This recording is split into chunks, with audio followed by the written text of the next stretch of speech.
Joan Garcés, creo que es una persona de sobra conocida, pero no obstante voy a dar algunos rasgos de su personalidad. Ex-investigador de la Fundación Nacional de Ciencias Políticas de París, Premio Nobel Alternativo 1999, oficial de la Orden de Mérito de Francia, asesor de la UNESCO, consejero de Salvador Allende en la vía chilena al socialismo, incansable luchador contra la impunidad de las dictaduras de América Latina. Denunció a Pinochet por crímenes contra la humanidad, lo que permitió la apertura de juicio y posterior detención del dictador. Impulsor, asimismo, de la investigación de los crímenes del franquismo. Entre sus obras más destacadas figuran las relacionadas con Chile, como son Allende y la experiencia chilena, o Soberanos e intervenidos, estrategias políticas del dominio de los Estados Unidos, y Orlando Letelier, testimonio y vindicación. No digo más, simplemente otorgarle la palabra y darle la bienvenida. Muchas gracias por la amable presentación y por invitarme a participar en este acto, del que me siento muy honrado, en compañía de otros amigos. Y a todos os saludo. Me han invitado a conversar sobre el tema de la crisis constitucional actual de España y su relación con la impunidad de los crímenes del franquismo. Se ha mencionado ya, y se volverá a mencionar muy a menudo en estas horas que siguen, la referencia a la brutalidad de la represión, su carácter sistemático, generalizado, y la impunidad absoluta que esa represión tuvo durante y después de la Guerra de España. Sin embargo, yo voy a enfocarlo desde un punto de vista diferente, que no está normalmente en discusión o en el debate y que me parece realmente relevante. Y es el paralelismo que se puede hacer entre la forma como se está enfocando la crisis constitucional en relación con Cataluña, en estos momentos, tema de actualidad todos los días, y lo que es la impunidad de lo que pasó en la Guerra de España y inmediatamente después. Empezaré diciendo que habréis observado que digo Guerra de España y no Guerra Civil. Y es un punto capital. ¿Qué pasó en este país que a partir del año 77 y antes, por parte de algunos, se dejó de hablar de la Guerra de España y fue sustituida por la expresión Guerra Civil? Aquí hay que recordar un punto capital. El gobierno de la República, que hizo frente a la sublevación del 36, siempre habló de la Guerra de España, porque entendía, y así lo explicó Manuel Azaña en un discurso el día 17 de julio de 1937, en el Paraninfo de la Universidad de Valencia, donde yo he estudiado, que los españoles de esa generación consideraban que estaban siendo objeto de una tercera invasión de las potencias. Identificaron la primera con la invasión de 1808, Napoleón, la segunda con la intervención francesa y de la Santa Alianza para derrocar al gobierno liberal que simbolizaba Riego, y consideraban que esta era la tercera. Y Azaña se preguntaba, ¿qué ha hecho España? ¿Qué problema tiene España con Italia para que Italia envíe a España sus cuerpos de ejército? Y Alemania lo mismo. Y hablaba, ese era el mensaje político de la resistencia republicana, de una guerra de independencia frente a esa intervención. Pero más allá del posicionamiento político interno en España, que es capital, estaba la batalla política en la Sociedad de Naciones, donde sistemáticamente la representación española, entre ellos, entre los representantes, el último fue Jiménez de Asúa, que había sido embajador en Checoslovaquia y que había visto el surgimiento del fascismo y la toma del poder en Alemania, insistían en que la guerra de España era una guerra de potencias europeas interviniendo en los asuntos internos de España para decantar una situación de golpe de Estado. Mientras que las potencias que estaban detrás del llamado Comité de No Intervención con sede en Londres hablaban de guerra civil. Y si es una guerra civil, decían, los demás no tenemos que intervenir. que es una pelea entre españoles. Por consiguiente, no intervención, esta era la política oficial de Londres.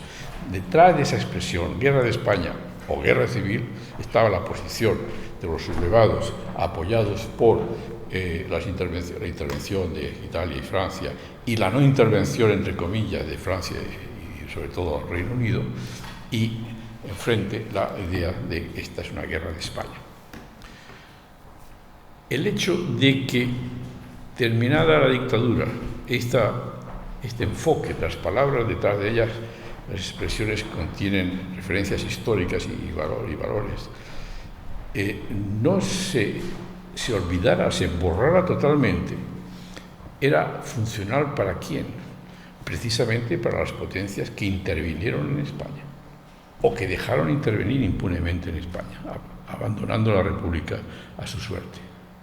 Y observaréis que España es el único país que yo conozca de Europa que nunca ha reivindicado ante Alemania daños de guerra, ni ha pedido indemnizaciones por las acciones de guerra y las masacres y las destrucciones de unidades del ejército regular alemán en España. Y lo mismo respecto de Italia. Y es interesante, es decir, si se estudia bien el cambio político que se desarrolla en España a partir del 75, pero preparado ya anteriormente, os recomiendo el libro del general Monzón Altolaguirre, que era miembro de los servicios secretos del almirante Carrero Blanco, y que explica que finalmente la transición se hizo antes de que Adolfo Suárez fuera nombrado presidente del gobierno, que las pautas de esa transición estaban hechas de antemano. Estaban hechas por los servicios secretos de Carrero, naturalmente bajo la coordinación muy directa de los servicios secretos alemanes y coordinados por Estados Unidos. Lee ese libro para entender muchas de las claves de la transición real, cuál fue. Y en ese sentido, las potencias tenían mucho interés en que no se hablara en España a partir del 75 de lo que aquí se hizo a partir del 36 y hasta el 45, que son los años de la represión más sistemática, de la que luego se hablará. Yo tuve ocasión de ver las consecuencias de esto desde el punto de vista jurídico procesal cuando el año 2008 inicié un procedimiento de la Audiencia Nacional en relación con la impunidad de los crímenes del franquismo en nombre de la nieta de don Juan Negrín, el último presidente del Consejo de Ministros de la República, en que cuando el Juzgado de Instrucción Central número 5 abrió las puertas a esta investigación, yo me hice parte como parte querellante en nombre de doña Carmen Negrín y me opuse frontalmente a la decisión de la Fiscalía de la Audiencia Nacional en ese momento de pedir el archivo de las actuaciones yugular en el propio, digamos, en origen, en el huevo mismo, esa investigación bajo el argumento de un conflicto de competencias que no existía. Nadie había planteado, ningún órgano judicial de España había planteado un conflicto de competencias en unidad a la Audiencia Nacional, e invocando que el tipo de delito que concedía jurisdicción a la Audiencia Nacional era el de la rebelión. Y me encontré con una posición unánime de la Sala de lo Penal diciendo que la rebelión nunca había sido competencia de la Audiencia Nacional y no lo era en ese momento. Interesante porque unos años después, cuando surge el problema en Cataluña, ese mismo tema jurídico, cuestión jurídica se plantea y la misma Sala Penal se olvida radicalmente de su posicionamiento del año 2008 y dice que la rebelión es un tipo penal competencia de la Audiencia Nacional. Ya, el primer contraste.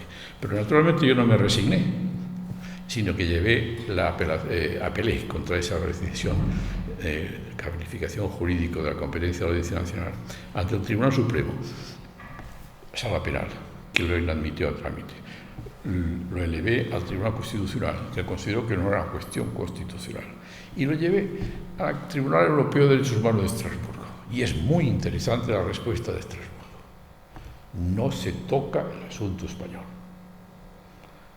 el tema de España, de los crímenes en España, está fuera de interés, no entra en Estrasburgo.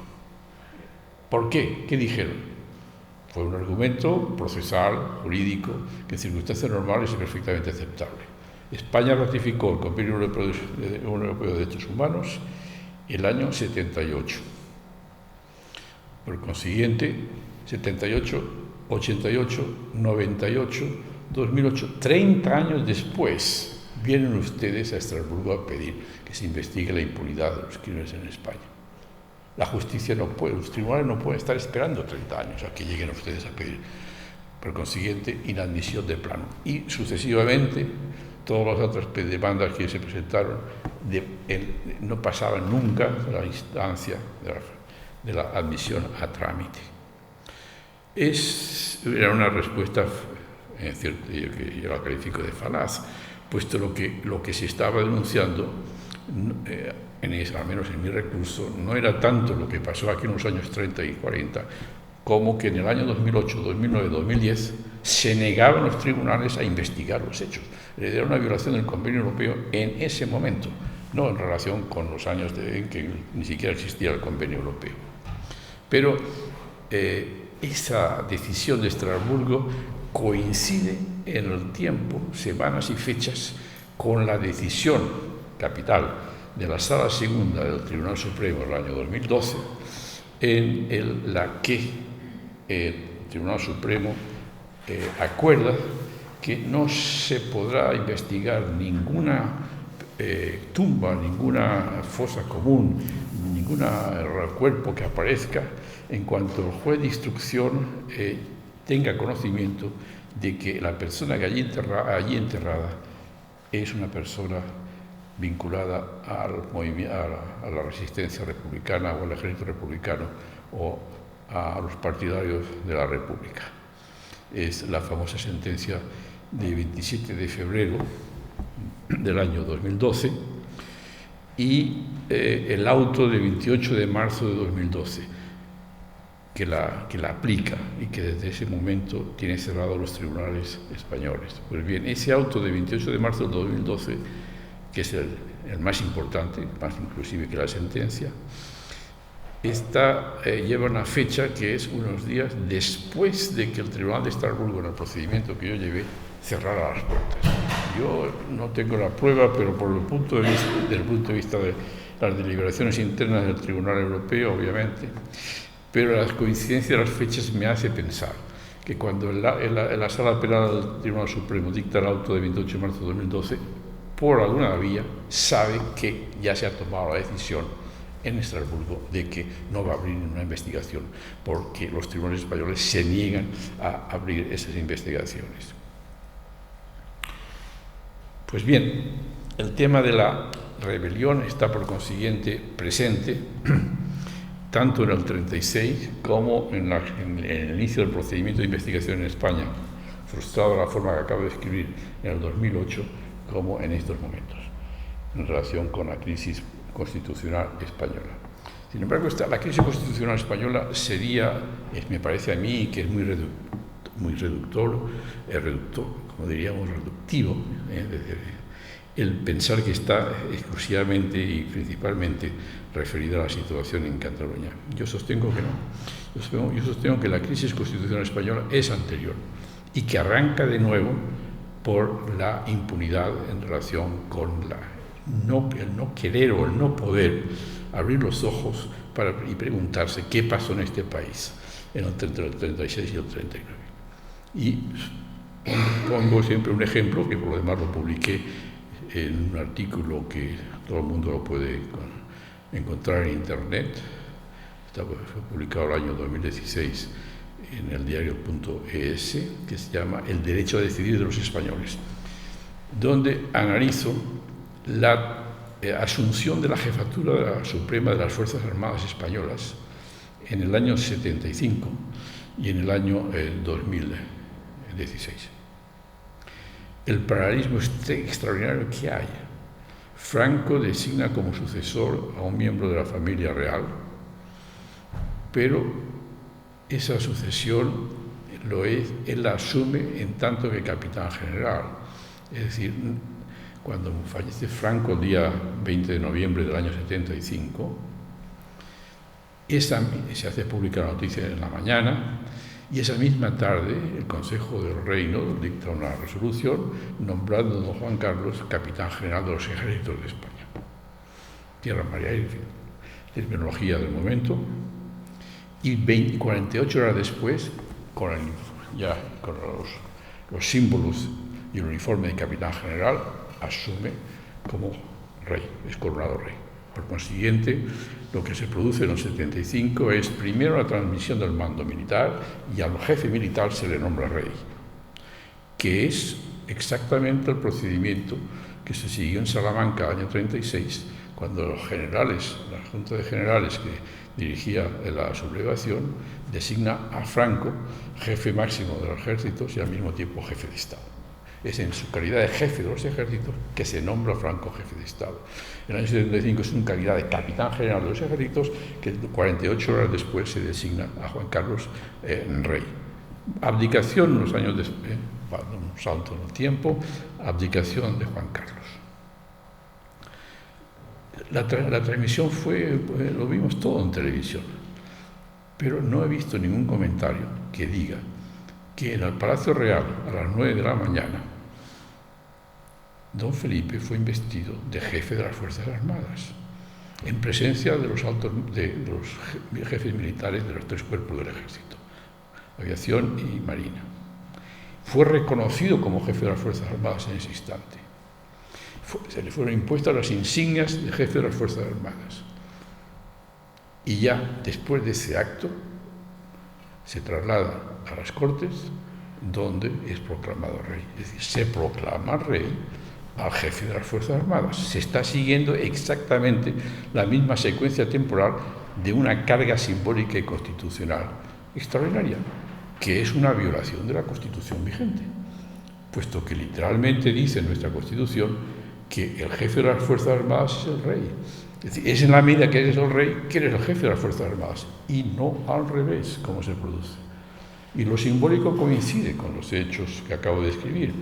La rendición de honores de las tropas a Felipe tiene lugar antes del ingreso en las Cortes para ser proclamado rey, no al salir como rey. Y lo más deprimente para mí, viendo en televisión, es que todos los cuerpos constituidos de España, desde el presidente del Tribunal Constitucional, de la Corte del Tribunal Supremo y todo demás, y todos los senadores y parlamentarios, todo el cuerpo representativo de la soberanía española en esas Cortes, aplaudiendo un acto que estaba desarrollándose en desafío a la lógica de una constitución democrática, literalmente establecida en las normas jurídicas, en la Carta Fundamental.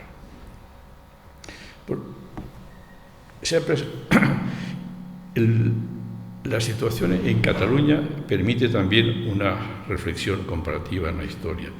Hay razones para sostener que la forma como el establishment político español, y particularmente judicial, está enfrentando la crisis en Cataluña como llevando una batalla en la que tiene presente otra batalla muy anterior en el tiempo.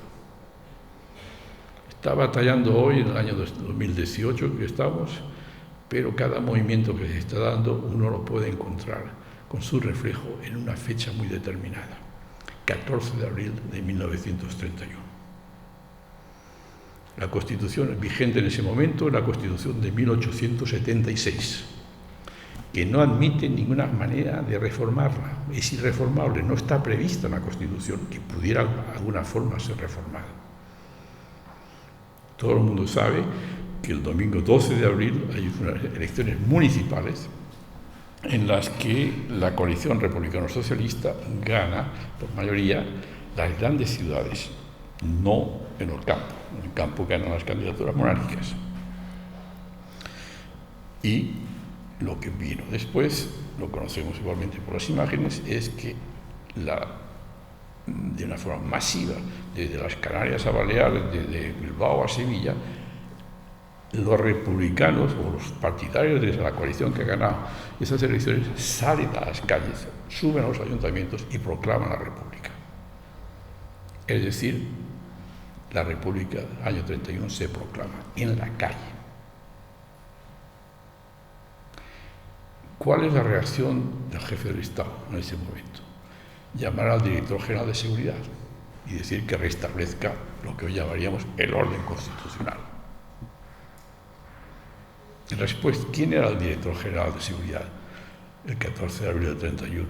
Un nombre también muy conocido, el general Emilio Mola, que para los más jóvenes de aquí les recordaré que fue el arquitecto de la insurrección militar del 36. Respuesta de Mola, tras consultar también a mandos militares, es que no tenían fuerza bastante, la Guardia Civil, las fuerzas de seguridad, para controlar las calles, las ciudades, las plazas y, sofocar el movimiento popular de proclamación de la República. Demos un salto en el tiempo. Años 2015, 2016, 2017, 2018. ¿Dónde se está proclamando la República en Cataluña? En las calles. Naturalmente con un reflejo en el Parlamento. Reacción. La reacción es, en cierto modo, hoy la que se intentó y no pudo en el año 31, es decir, restablecer el orden constitucional con las fuerzas de seguridad. Y en ese sentido, el despliegue de las tropas, de la policía, sobre todo, en el puerto con base en el puerto de Barcelona y en otro puerto, para desplegarse en Cataluña, es una manera de decir, bueno, esto no pasará una segunda vez, porque hoy es Cataluña y mañana puede ser Bilbao, y pasado mañana puede ser Sevilla, y tenemos aquí una nueva proclamación de la República, al margen de los mecanismos constitucionales, el establecimiento del orden constitucional.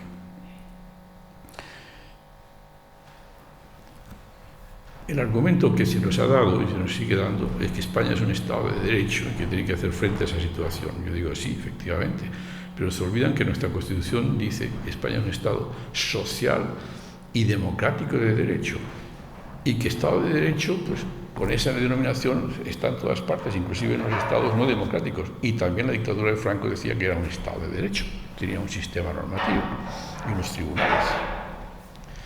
Y en la forma como se está procediendo, yo creo que la respuesta que se está dando desde el sistema español al problema que ha surgido en Cataluña es un error político y desde el punto de vista jurídico extraordinariamente discutible.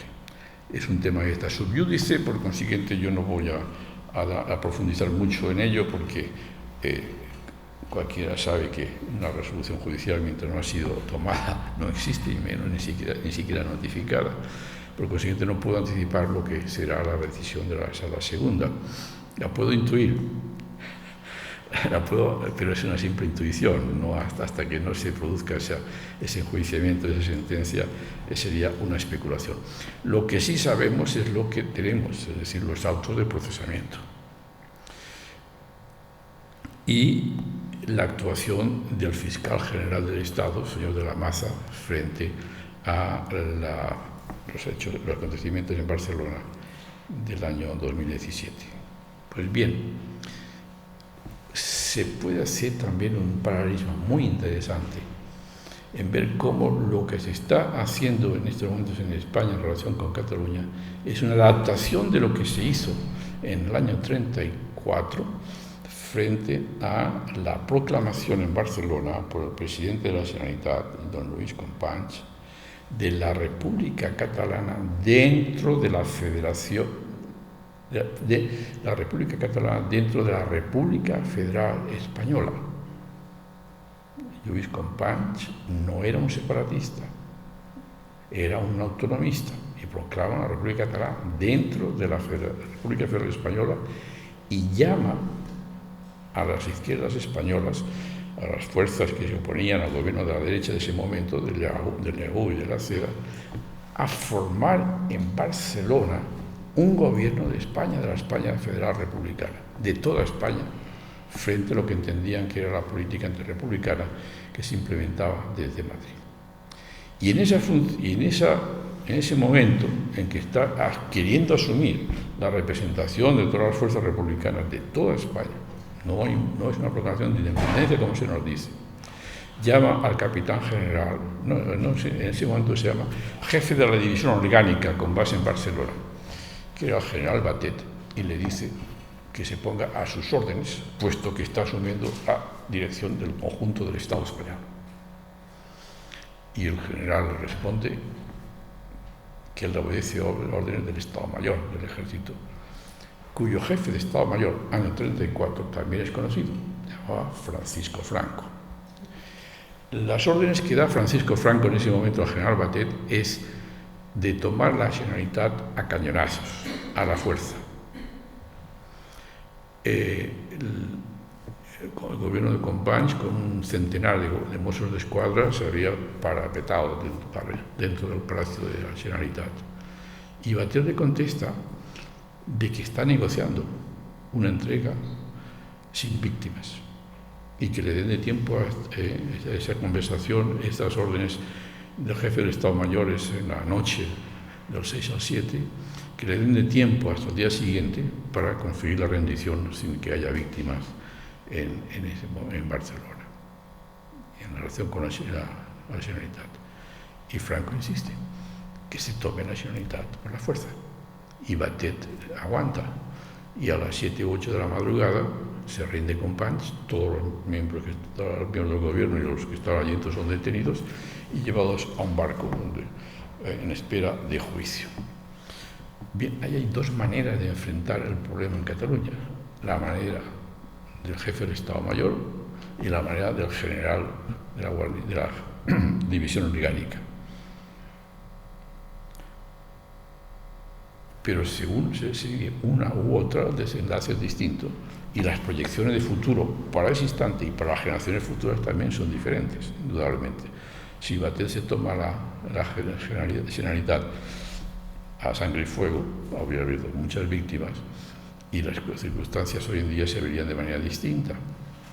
Pues bien, dos años después, el general Batet es general con mando de tropas en Pamplona, en Burgos, perdón, de la división orgánica con sede en Burgos, que tiene su jurisdicción sobre Pamplona, sobre el País Vasco también. Batet no se suma a la sublevación militar encabezada por Franco. Es detenido, es juzgado por los militares insurrectos y Franco firma su condena de muerte y es ejecutado. La familia está convencida que ese enterado de Franco aceptando que Batet sea fusilado es una venganza tardía por no haber tomado la Generalitat a sangre y fuego en el año 34. Son dos maneras de enfrentar un problema. Mi interpretación es que, evidentemente, si alguien tiene alguna duda al respecto, yo sostengo que la corona española ha tenido muchas sublevaciones y muchos territorios se han desprendido a lo largo de los siglos de la corona española. Mencionar el caso de los virreinatos, por ejemplo. Y Fernando VII, las fuerzas más conservadoras españolas, enfrentaron esas sublevaciones que siempre eran parciales, porque las guerras de independencia de los virreinatos son guerras internas. Había un porcentaje muy alto de la población que quería continuar siendo parte de España. Y en el trato que dio la corona española a los movimientos que se presentaban en ese momento como antiabsolutistas fue el de rebeldes, y los trataron como rebeldes. Y finalmente la independencia se resolvió sobre todo cuando las potencias en ese momento dominantes, que era la Gran Bretaña, resolvió reconocer la independencia de los virreinatos y de las fracciones de virreinatos como se habían proclamado. Ese es el momento decisivo.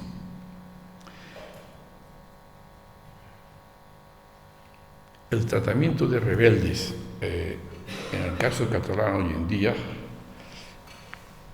una vez más hay que buscar los antecedentes en el 36, 39. Y ahí encontrarán ustedes muchas de las claves de lo que está pasando. Las fuerzas sublevadas contra el gobierno de la República declaran rebelde a todo aquel que está obedeciendo al gobierno legítimo de la República. Son juzgados por rebelión y son fusilados por rebelión. ¿Quiénes? No se han sublevado. Hasta el propio Serrano Suñer, en sus memorias, dice que memorias, muchos años después, que se produjo en España a partir de ese momento una justicia al revés, puesto que eran los sublevados, los rebeldes, los que a los no rebeldes los estaban ejecutando por la llamada rebelión. Es decir, cómo la utilización de la rebelión tiene un precedente nefasto y nefando en la historia moderna de España. Agréguese a esto que no solamente se aplica la rebelión de una forma invertida, sino que además se aplica la norma penal con carácter retroactivo. Y a partir del 36 y particularmente del 39, los juicios militares, fundamentalmente, están condenando no solamente por no haberse sublevado entre el 36 y el 39, sino también por actuaciones anteriores a julio del 17 de los años 35, 34 e inclusive más atrás. Aplicación retroactiva. Y cuando yo estoy viendo cómo se está interpretando hoy el Código Penal vigente español por parte de la Sala Segunda del Tribunal Supremo, en que se está haciendo una interpretación del artículo en cuestión que no existía antes, se está aplicando una interpretación del artículo que regula la rebelión sin que haya un precedente previo, ni una jurisdicción previa que haya hecho esa interpretación. Yo me pregunto si no está cumpliendo esta interpretación con efectos retroactivos una función equivalente a lo que significaba en aquello en el 36 y el 39 y después una aplicación de la rebelión a momentos en los que las personas que estaban siendo juzgadas habían actuado de forma estrictamente conforme a la legalidad. Y tengo que referirme en este punto del tránsito de la impunidad en el momento del cambio de régimen en España tras la muerte del dictador, de nuevo a lo que significó la represión en el Poder Judicial y, en cierto modo, las raíces de esta forma como se está actuando desde el Tribunal Supremo, que digo, está sub iudice y yo no quiero ni puedo anticipar cuál será el desenlace final, pero lo que está pasando y desarrollándose en estos momentos me tiene muy preocupado.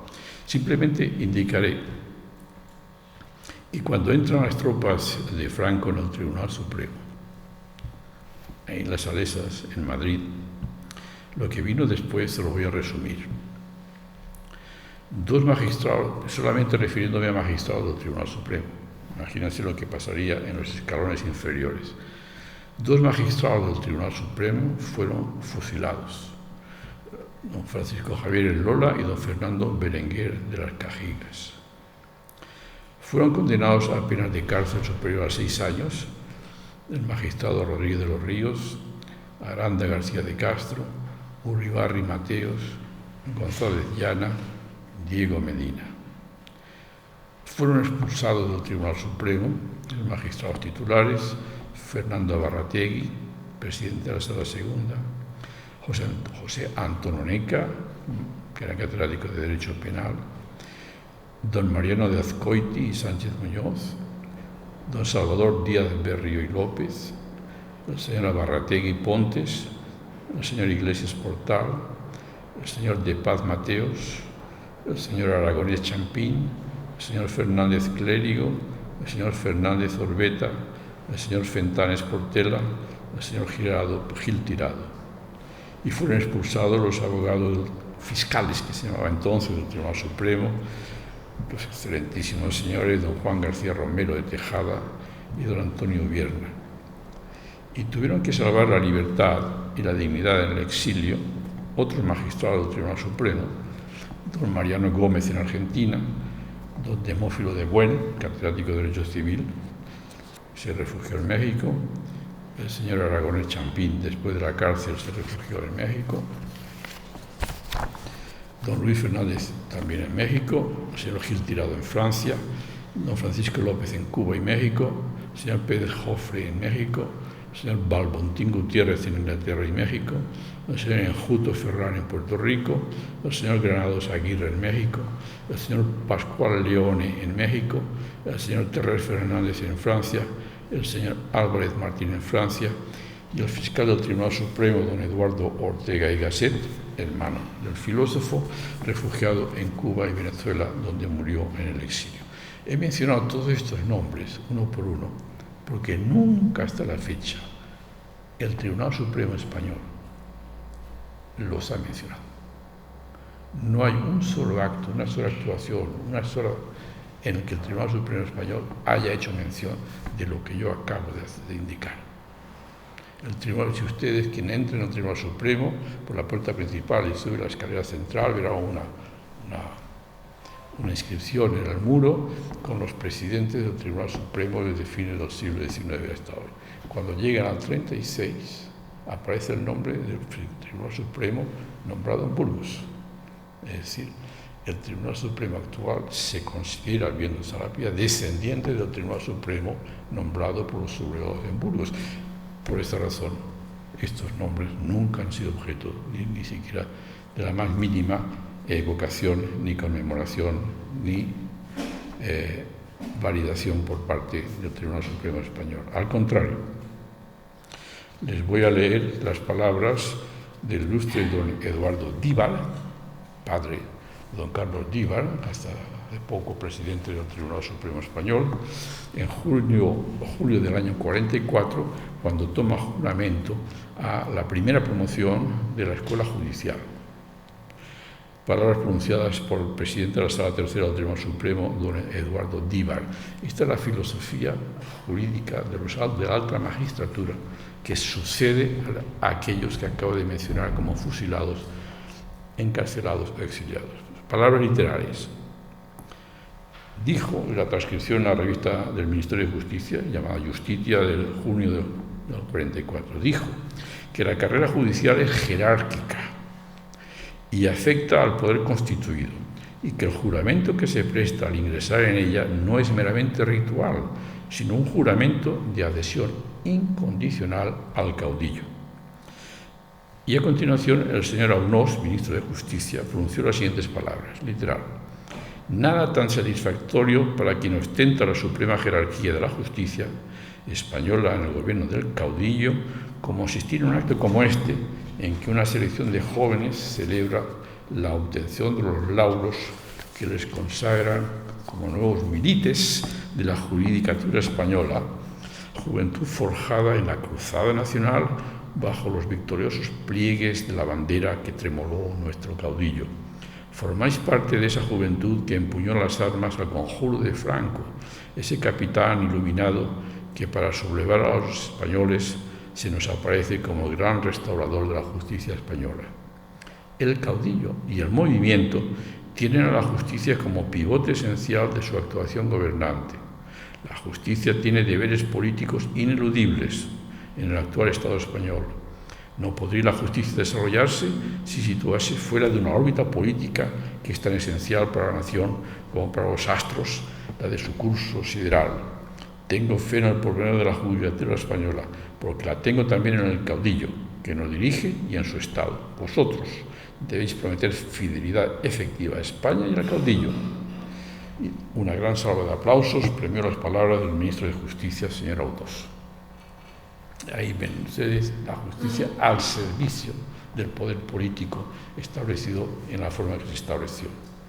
Pues bien, ¿quiénes estaban prestando juramento en ese acto el año 44? Son los magistrados que estaban todavía al frente de la Sala Segunda del Tribunal Supremo en los años 90.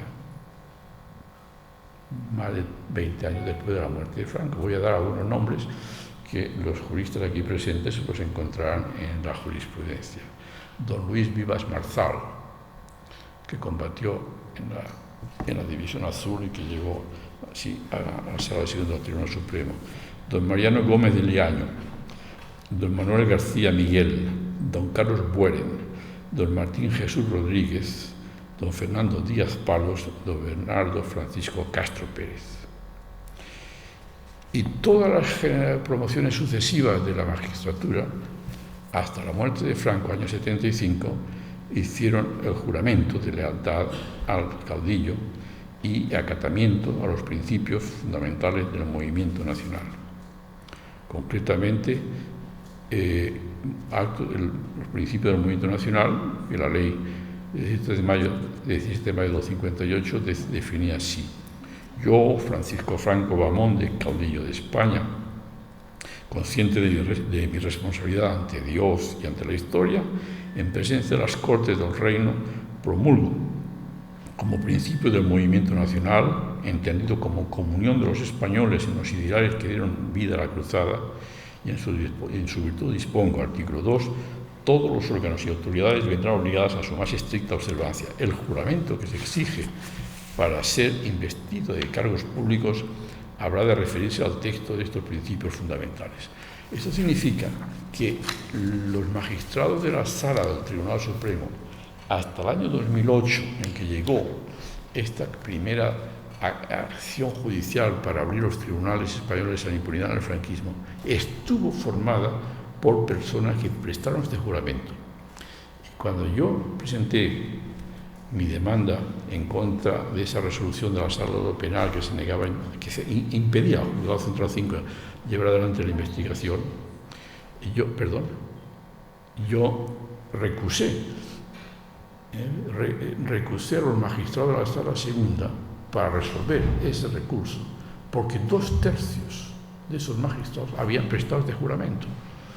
Y sostuve que había una apariencia de posible conflicto de intereses, puesto que como buenos católicos no podían perjurar de algo que habían jurado. Yo no les exigía que fueran desleales a sus juramentos, sino que simplemente se apartaran y que permitieran que otros magistrados que no habían prestado ese juramento resolvieran ese recurso. Pues bien, en contra de lo que dice la Ley Orgánica del Poder Judicial, aplicable en este caso, los propios recusados resolvieron la recusación. Es decir, y naturalmente la resolvieron rechazándola. Y cuando el recurso llegó al Tribunal Constitucional, encontraron que ahí no había ningún tipo de interés constitucional en lo que acababa de ocurrir. Y cuando lo llevé a Estrasburgo, como decía antes, el Tribunal Europeo dijo que no investigaba los hechos que habían pasado más de 30 años atrás, cuando me estaba refiriendo a la violación de garantías procesales y constitucionales en el año 2012, 2008, 2009, 2012. La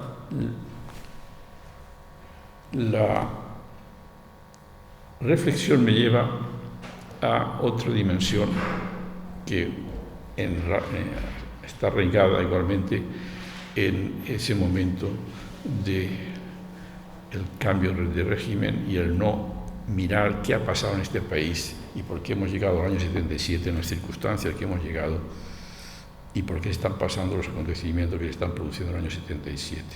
He hecho mención a algunos de ellos. Voy ahora a hablar del momento actual. Decía antes que frente a los movimientos de desconocimiento de la autoridad del Estado español por parte de territorios que pertenecieron a la corona, he mencionado el caso de los virreinatos. Pero puedo también mencionar un caso más reciente, que es el caso de Cuba. Cuando los cubanos piden más autonomía, estaba ya hablando de la segunda mitad del siglo XIX, inclusive hay movimientos ya independentistas, hay dos posiciones en el establishment político español. La que representa Cánovas del Castillo, que es el primer ministro de la monarquía restaurada, de la restauración monárquica de 1876, y la de los republicanos, simbolizada fundamentalmente con Pi Margall. Pi Margall como gran líder político, que tenía su base política y electoral en la ciudad de Madrid, muy importante. Pi i Margall es un federalista español de origen catalán, pero su base electoral está en Madrid. Pi i Margall sostiene que hay que llegar a acuerdos con los cubanos. La posición de dialogar con los cubanos. La posición del jefe del gobierno, Cánovas del Castillo, son unos filibusteros, son unos bandidos, y con ellos no hay nada que negociar. Tropas. Bueno, el desenlace ya se conoce. Y yo me quedé muy sorprendido cuando en los años 70 llegué a La Habana, y en el centro de la ciudad hay un parque al lado del Hilton, que ahora se llama Habana Libre, y me encontré paseando por el parque de frente con un busto de Pi i Margall. Y dije, ¿qué hace Pi i Margall aquí en el centro de La Habana? Y claro, lo entendí. Los cubanos a Pi i Margall lo respetan. En cambio, el general Weyler, que es el que envió Cánovas, lo consideran como los holandeses al duque de Alba, como el coco con el cual dan miedo a los niños por las tropelías que cometieron las tropas bajo el mando de Weyler, que era mallorquín. Pues bien, en relación con la situación en Cataluña, yo estimo que se da la misma dualidad de posiciones. La de los que entienden que hay que dialogar, nada.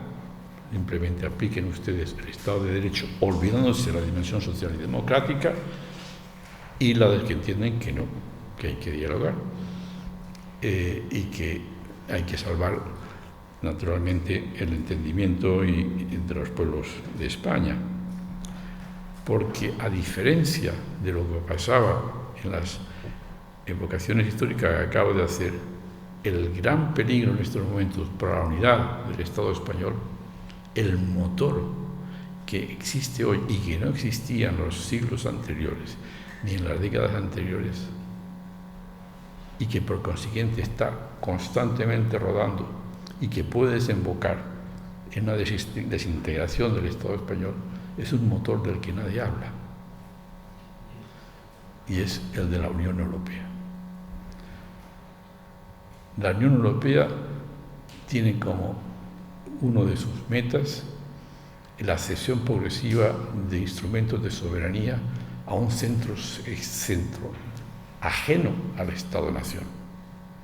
La Constitución española actual está concebida en el año 77-78 con unas estructuras en que la cesión de soberanía no tiene limitaciones. Basta, artículo 96, basta un acuerdo del Congreso de los Diputados para que se ceda soberanía, contrariamente a otras constituciones europeas, también miembros del mercado común de la Unión Europea, que exigen un referéndum. Por ejemplo, hay varias resoluciones recientes del Tribunal Federal Alemán, el Tribunal Constitucional Alemán Federal, que dice que la cesión de soberanía de Alemania es algo que no solamente es responsabilidad del gobierno ni del Parlamento, sino de todos y cada uno de los ciudadanos alemanes, porque en el siguiente, cualquier acuerdo de cesión de soberanía alemana a las instituciones europeas debe ser obligatoriamente sometida a referéndum en que cada uno de los ciudadanos puede decir si está de acuerdo o no está de acuerdo. La soberanía está en todos los ciudadanos. No hay nada semejante en España. Inclusive, cuando se habla de referéndum, voto directo en una decisión, es un voto de referéndum consultativo, no decisorio. Es decir, la Constitución del 78 está impregnada del temor al ejercicio de la soberanía directa por el ciudadano, hasta tal extremo que las circunscripciones electorales son circunscripciones provinciales, puesto que en la Segunda República eran circunscripciones unipersonales, con lo cual el control del ciudadano sobre el representante era posible.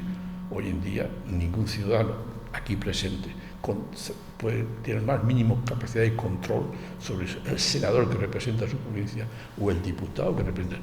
Está cortada esa posibilidad de control.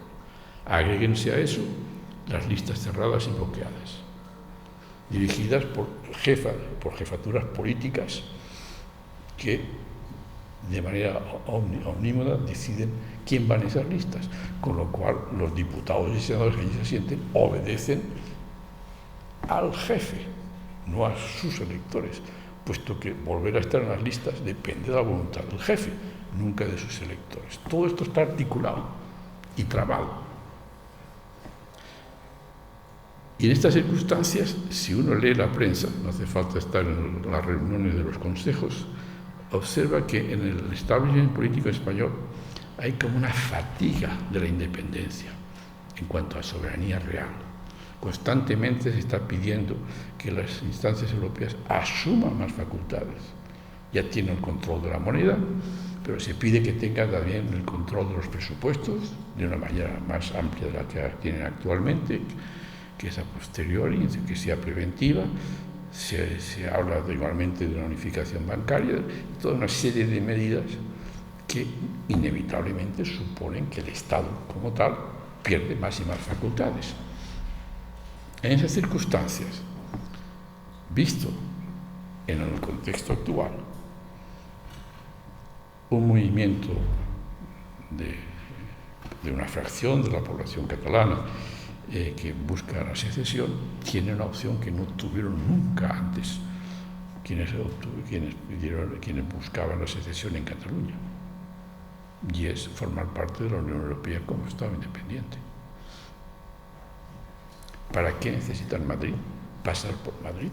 Si el poder real no está en Madrid, no está en las Cortes españolas, no está en el gobierno español, el poder real está en el centro de control de la moneda, está en Frankfurt, o en el centro de poder político que está en Bruselas, o el centro militar que controla el espacio geoestratégico español que está en la OTAN. De manera que este segmento de la población tiene unas posibilidades que no existían antes. Y en ese sentido, lo que a mí me alarma es que esta perspectiva no se menciona en ninguna parte, porque naturalmente entra en contradicción con todo el discurso oficial y toda la política oficial que se viene siguiendo desde el año 77 de forma totalmente acrítica.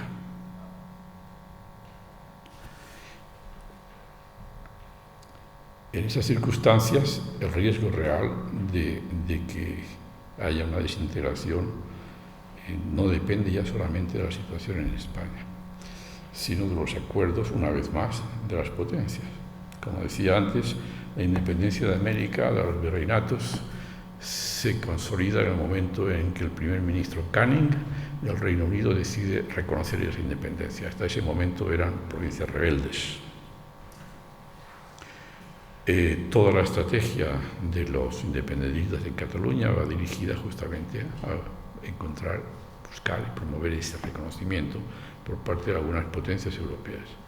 Y esa decisión no depende de Madrid. Berlín tomará su decisión y Londres tomará su decisión como lo tomaron en el siglo XIX Canning y los otros, según los intereses de su propio Estado.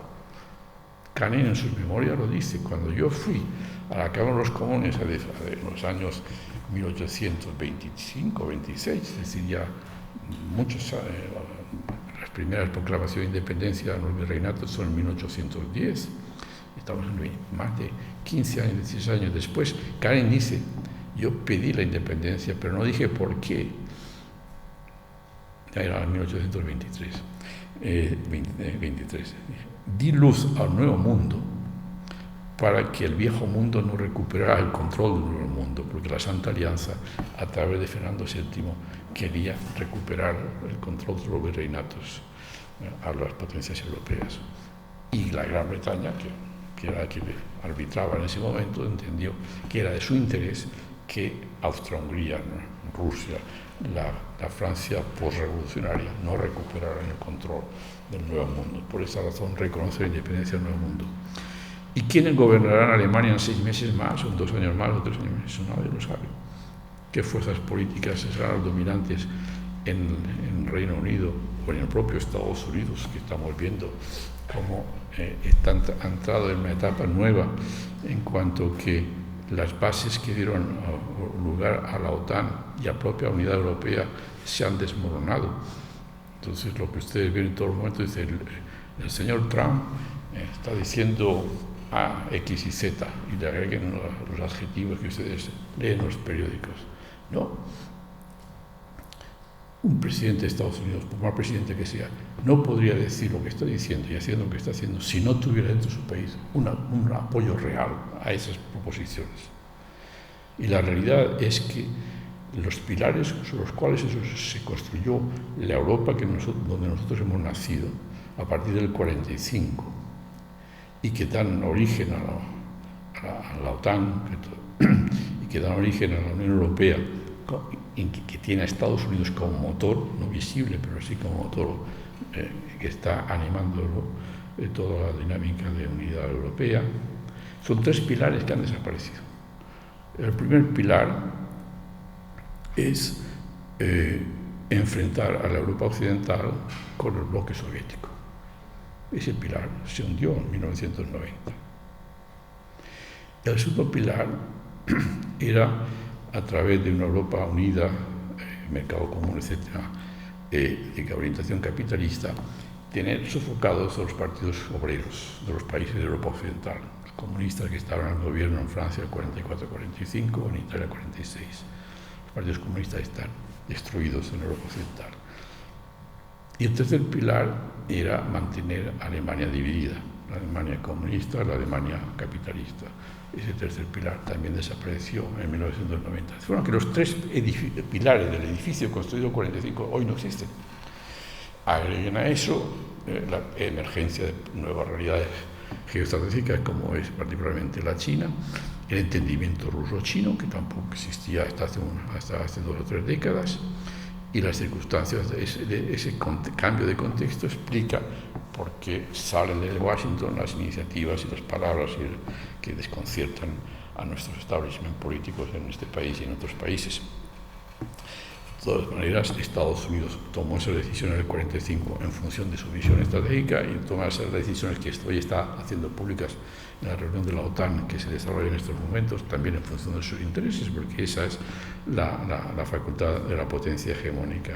En ese contexto, lo que está pasando en España, por consiguiente, no se puede ver exclusivamente en términos internos nada más, sino en su interrelación con el mundo exterior. Ahora, la decisión que se toman dentro pueden favorecer, acelerar o no las dinámicas disgregadoras. Desde mi punto de vista, aplicar el concepto de rebelión, tal como está redactado en el Código Penal español, en la forma que está siendo aplicada, es algo que jurídicamente es muy discutible y políticamente muy errado. Y así lo piensan también fuera de España.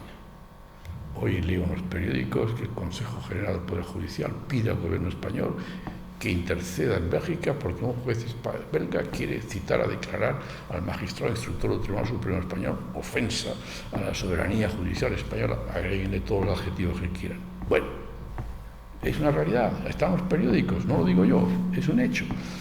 La forma como está actuando el Tribunal Supremo Español en relación con la aplicación del tipo penal de la rebelión, bajo reserva de lo que decida después de la sala de lo penal, en mi opinión, jurídicamente muy discutible, políticamente un error.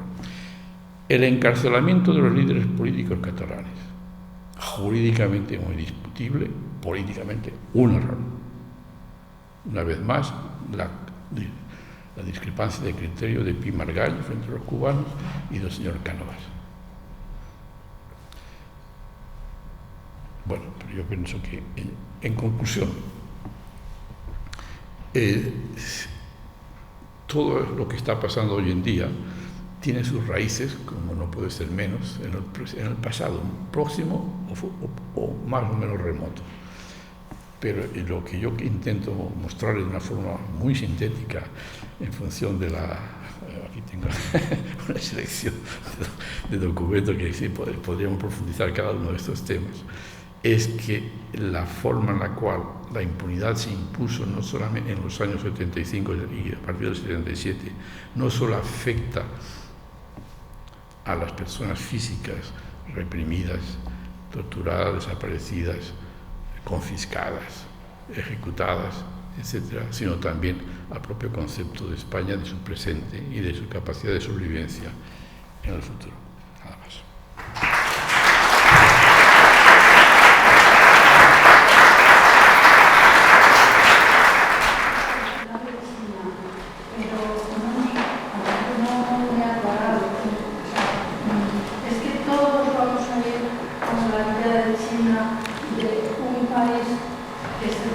Económicamente por el capitalismo, políticamente por el comunismo y socialmente por la socialdemocracia o socialismo, vamos todos hacia ese punto.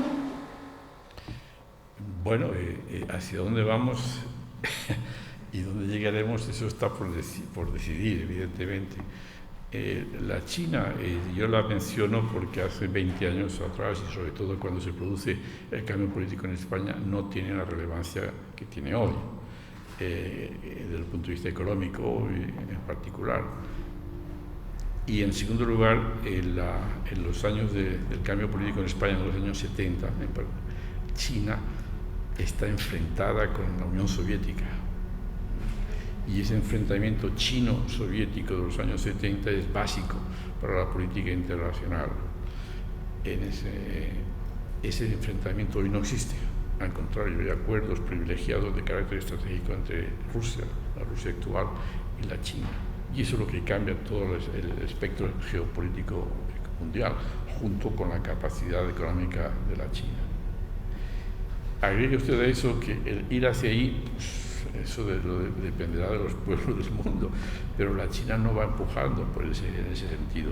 La China, los dirigentes chinos son conscientes de que tienen detrás de ellos 5.000 años de historia y no lo han olvidado, y por consiguiente miran el futuro con mucha calma. Y si hace falta 10 años, 20 años, 50 años, para ellos no es nada. Se agregan a los otros 5.000 de historia china. De forma que no es previsible que la China empuje a nada, sino simplemente que siga adelante con sus proyectos de acuerdo con sus propias decisiones.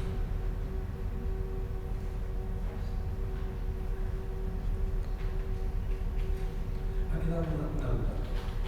Solamente una. Sin duda.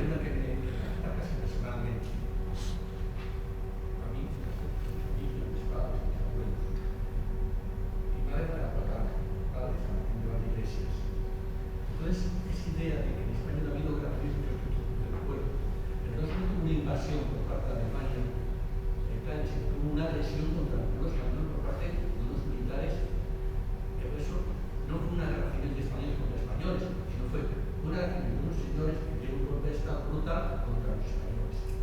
Y eso se ve claramente en el sitio de Madrid, en la toma de Madrid, donde están masacrando al pueblo español. No hubo un ejército republicano contra un ejército de Franco, sino que era un ejército de Franco, bien apoyado por Alemania y por Italia contra la abstención de Inglaterra. Sí, la defensa de nadie. Entonces, quiere decir que los milicianos, los militares que había, pues podían hacer muy poca cosa frente a esa plancha en defensa de la República. Por eso no hubo guerra civil.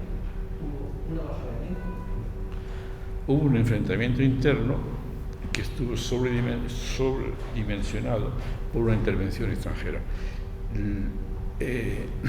Es un debate que estuvo presente en el 36-39 y como decía antes, si ustedes miran la bibliografía sobre la Sociedad de Naciones, que era lo equivalente a lo que es la ONU desde el 45, lo verán reflejado, la insistencia del gobierno español de que aquí había una intervención de potencias vulnerando la soberanía española y respaldando un movimiento insurgente, un movimiento de rebelión, realmente de rebelión, en este caso, de rebelión armada, ¿no? Violenta. Basta con leer los bandos que se estaban publicando desde el 17 de julio en adelante para observar que realmente el tipo más duro y cruel y duro de rebelión ahí sí que estaba presente. Lo que llama la atención son las consecuencias de no haber reflexionado sobre eso a partir del 75-77, porque si se hubiera introducido esa dimensión de análisis de por qué estamos aquí y de dónde venimos, las cosas hubieran sido necesariamente distintas. ¿De qué forma? Nunca se sabrá, pero al menos les hubiera hecho reflexionar a los españoles de que algo tenemos que hacer en relación con aquellas potencias que nos sometieron a lo que nos sometieron, y después además reconocieron a Franco, y Estados Unidos concretamente lo sostuvo hasta el final, a cambio de las bases, etcétera, etcétera.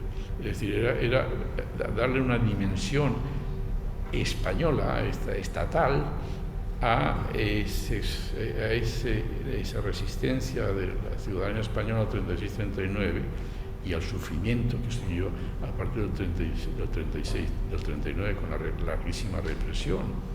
Darle un sentido y una proyección de futuro en relación con el mundo que ya existía en el 77-78. Eso fue totalmente ignorado al mismo nivel que se ignoró las fosas comunes, los asesinatos, las desapariciones forzadas, etcétera, etcétera, etcétera. Está todo imbricado, forma parte, se apoya en un elemento en el otro. Lo que yo he querido hoy hablar es del elemento del cual todavía hoy no se habla. Del otro, por fortuna, ya se está hablando. La necesidad de dar digna sepultura, identificar a las víctimas que están en las fosas comunes, etcétera, etcétera, ¿no? Pero de esta dimensión que yo he mencionado todavía no está en el debate público. Ojalá no llegue tarde.